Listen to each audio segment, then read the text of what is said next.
This video is going to work through the problems on our unit of measure practice. Now, keep in mind, many of these problems involve unit conversions, and to complete those, I will be using a unit converting calculator. And so you'll notice in the directions it says, if you use Google, make sure to indicate what you Googled. It's just sort of my way of knowing where those values came from. All right, now, not all the problems are going to involve unit conversions. Some of them are going to be involving unit rates. In fact, this very first problem does. So we're looking at minimum wage, and we're told minimum wage is $13.85 per hour. And so right here, that's an example of a unit rate. It's the number of dollars you earn for each hour that you work. So if I want to know how much I gross in a month, gross is basically your pre-tax income. It's not the actual value you take home and put in your bank account, but it's how much you make before we take all those taxes and things out. Now, we're given some other information here. So we're told that you work 8 8-hour days and 12 4.5-hour days. So if I want to figure out my total amount I make before tax, I need to figure out how many hours I work because I have an hourly wage. So step one is number of hours worked.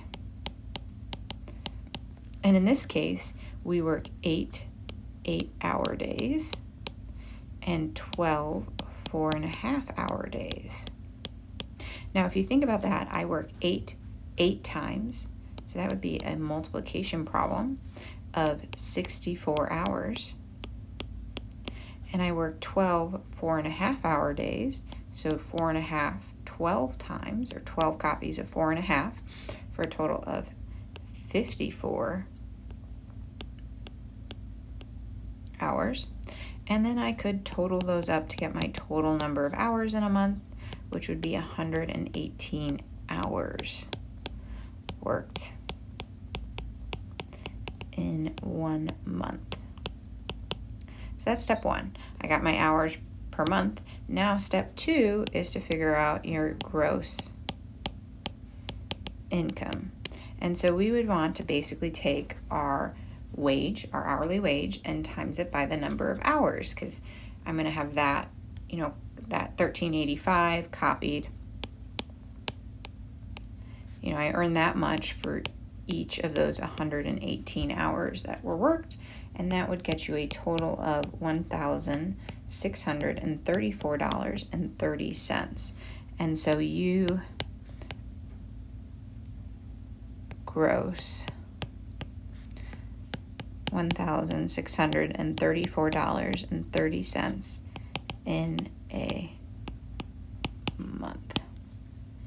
And that would be my answer with a nice, neat little sentence.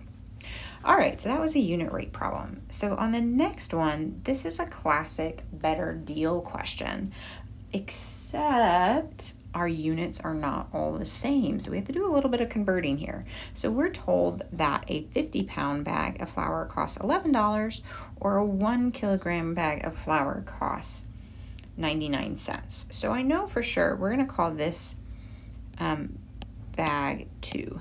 We know for sure bag 2 costs, 99 cents per kilogram. So if I can make bag 1's unit rate be the same, dollars per kilogram, I can then sort of compare the two prices. So bag 1, we'll call this one bag 1. Bag 1, we know it costs $11 for 50 pounds. So every 50 pounds you buy, it will cost you $11. Now, I don't want it in pounds, I want it in kilograms. So this is where we're going to flip over. And so I'm going to put a little red star. That's going to be my sign. The red star means used unit converter calculator. Okay, So I'm going to flip over to my unit converting calculator, and I have it all set and open. Now we're doing pounds to kilograms, so that is going to be a weight. And I want to switch this to pounds, and I want to end up in kilograms. And so I have 50 pounds. And so notice 50 pounds is about 2.6796 kilograms. So I'm going to go back to my problem here. And so those $11 would get you 22.6796 kilograms. Well, if I want to figure out dollars per 1 kilogram, basically I want to reduce this fraction so that it's, however many dollars to 1 kilogram. And I can do that by simply dividing those two values. And so I would go put that in a calculator, and I would find out that it actually costs about 49 cents per kilogram. And so knowing that, I can very clearly say the better deal is for the 50-pound bag,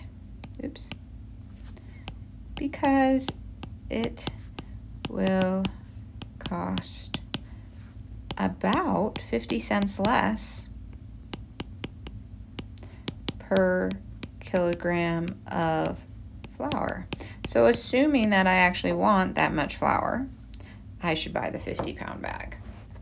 Now, there's always the well, I don't actually need 50 pounds, so I'm going to buy I'm going to buy the 1 kilogram bag.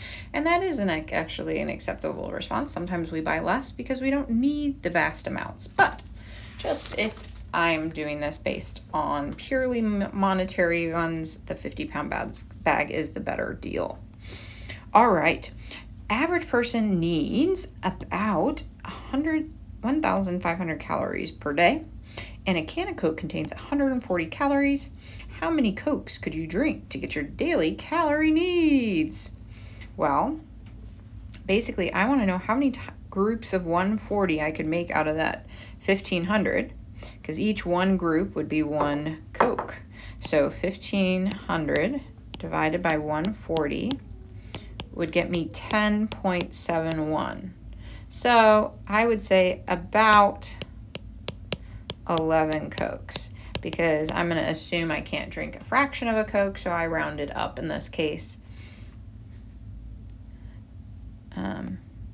You could drink in a day to fill your daily caloric needs. And I just changed that into a sentence so that it's a really nice answer. And those would be our first 3 problems on this practice worksheet.